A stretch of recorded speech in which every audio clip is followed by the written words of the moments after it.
अगर बाप पावर में है तो बेटा पावर में आना शुरू हो जाए। अगर बेटे को कहीं पावर मिल जाती है तो वो उसका नाजायज़ फ़ायदा उठाना शुरू कर दे। जावेद नज़ीर बरालवी साहब, उन्होंने हमारे जो वज़ीर मौसूफ़ हैं आमिर यासीन चौधरी साहब, उनके ऊपर संगीन इल्ज़ामात उन्होंने लगाए हैं। जो सबसे बड़ी उन्होंने थ्रेट्स की है, उन्होंने कहा कि मैं आपके घर के बाहर हूँ, आप नीचे आ जाओ वरना मैं ऊपर आके आपको गोलियां मार कर आपको नीचे लेके आऊँगा।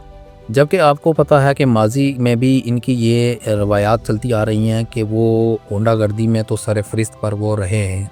अस्सलाम वालेकुम, उम्मीद है सारे दोस्त खैर आफियत से होंगे। मैं हूं इमरान अहमद और आप देख रहे हैं हमारा यूट्यूब चैनल। गुज़श्ता रात में एक प्रेस कॉन्फ्रेंस देख रहा था। हमारे जो रहनुमा तहरीक इंसाफ जावेद नज़ीर बरालवी साहब, उन्होंने एक प्रेस कॉन्फ्रेंस किया, हंगामी प्रेस कॉन्फ्रेंस, और उसके अंदर उन्होंने हमारे जो वज़ीर मौसूफ़ हैं आमिर यासीन चौधरी साहब, उनके ऊपर संगीन इल्ज़ामात उन्होंने लगाए हैं। और लेकिन इसके ऊपर में हम बात करेंगे। और जिस तरह बकौल उनके कि उन्होंने कहा कि रात को तकरीबन 11 बजे उनकी कॉल आती है आमिर यासीन की, और वो कॉल करते हैं लेकिन मैं उनकी कॉल को अटेंड नहीं करता है। एक आम नंबर समझकर मैं इसको इग्नोर करता हूँ, लेकिन जब दोबारा कॉल आती है मैं उनकी कॉल पिक करता हूँ। लेकिन जैसे ही कॉल मैं पिक करता हूँ तो वो मुझे स्टार्ट से ही वो गालम गलोच करना वो शुरू हो जाते हैं और नाज़ेबा अल्फाज उन्होंने मुझे इस्तेमाल किए हैं।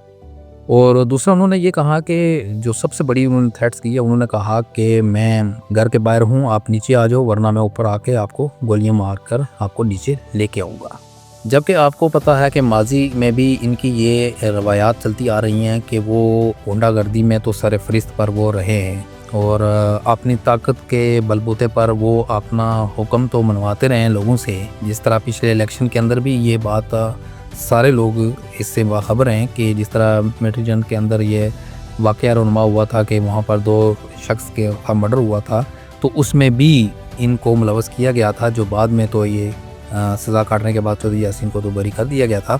लेकिन बात यह है कि हमेशा थ्रेट्स वो देते आ रहे हैं। लेकिन अगर इनको ये थ्रेट्स दी गई हैं तो बकौल जिस तरह इन्होंने कहा कि मुझे मारने की भी धमकियां दी हैं, मेरा रास्ता रोकने की भी धमकियां दी हैं और मेरी औकात याद करने की भी धमकियां दी हैं, तो और इन्होंने ये भी साथ ये कहा कि मैं हर मुमकिन कोशिश करूँगा कि मैं इनका सामना करूँ, और क्योंकि मैं डरने वालों में से नहीं हूँ।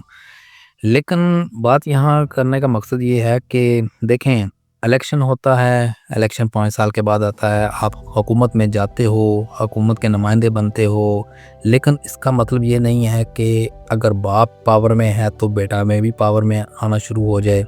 और अगर बेटे को कहीं पावर मिल जाती है तो वो उसका नाजायज़ फ़ायदा उठाना शुरू कर दे, तो ये तो नहीं होना चाहिए। लेकिन अभी इलेक्शन सर पर है, तो मेरे ख्याल में कि ये राइट बनता है कि दूसरे लोगों का भी हक बनता है कि वो भी अपना इलेक्शन में हिस्सा लें, इलेक्शन में जाएं। लेकिन आपके अंदर इतना हौसला होना चाहिए कि आपका कम्पिटिटर अगर आपके साथ आता है तो आप उसकी हौसला अफजाई करें, ना कि हौसला शिकनी करें। आप बोलें कि भाई ठीक है, आपने अच्छा फ़ैसला किया, आप मैदान में मुकाबला करो हमारे साथ, अगर तुम जीत जाते हो हम तुम्हें मुबारकबाद देंगे, अगर हम जीत जाते हैं तुम हमें मुबारकबाद दो। ये तो नहीं है कि आप कह सकते कि भाई हम ही इलेक्शन लड़ेंगे, हम ही जीतेंगे, कोई और मैदान में नहीं आएगा, हमारी हुक्मरानी चलेगी। लेकिन ऐसा नहीं होता भैया।